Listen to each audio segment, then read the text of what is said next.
Turkey's relationship with NATO has been marked by significant confrontations, reflecting the complexity of its geopolitical positioning and internal political dynamics. Eastern Mediterranean tensions, from 2020 to the present recent tensions in the Eastern Mediterranean, involve Turkey's aggressive energy exploration and naval maneuvers in waters disputed with Greece and Cyprus. This has escalated to military build-ups and minor confrontations, straining intra-NATO relations as these actions involve two member states. These events underscore the geopolitical strife over natural resources and territorial claims, bringing into question the alliance's ability to manage conflicts among its own members. One of the most significant recent confrontations within NATO was triggered by Turkey's decision to purchase the Russian S-400 missile defense system. This decision led to a severe response from the United States and other members, as the system poses security risk to the F-35 fighter jet program and is seen as incompatible with Allied military equipment. The United States responded by removing Turkey from the F-35 program and imposing sanctions under CAATSA, highlighting the friction between Turkey's strategic autonomy and alliance cohesion.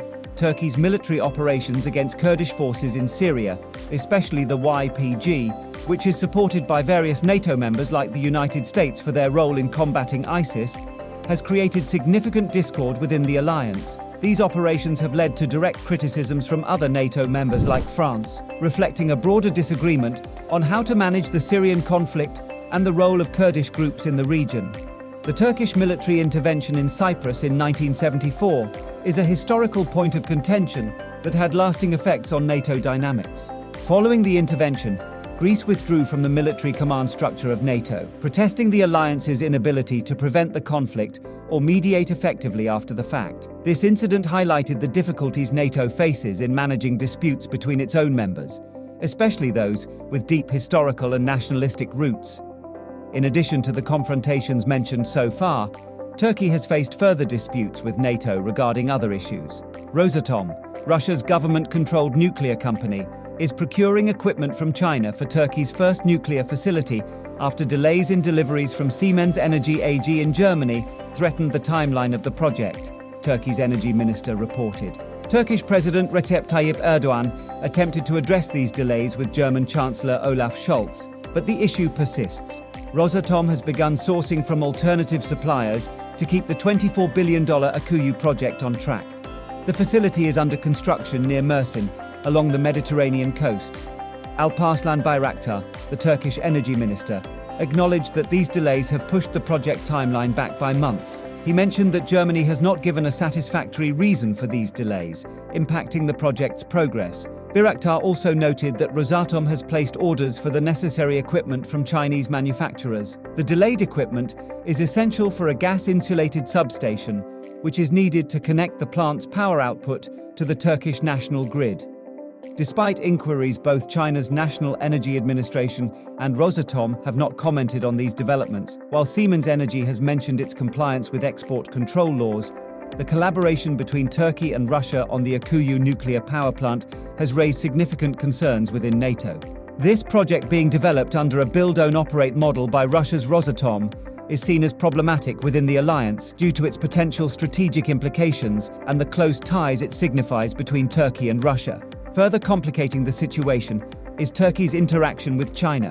Proposals for collaboration in nuclear energy development with China have also sparked concern within NATO, emphasizing a broader apprehensive view towards Turkey's geopolitical orientations and partnerships outside the alliance. There are concerns that these collaborations could affect Turkey's military cooperation with NATO.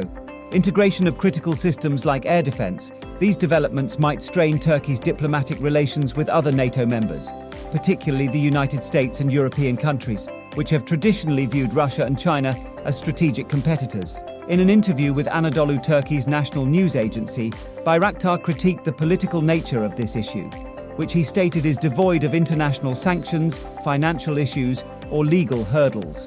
He hinted that Siemens could face consequences for the delays, especially given its significant operations in Turkey.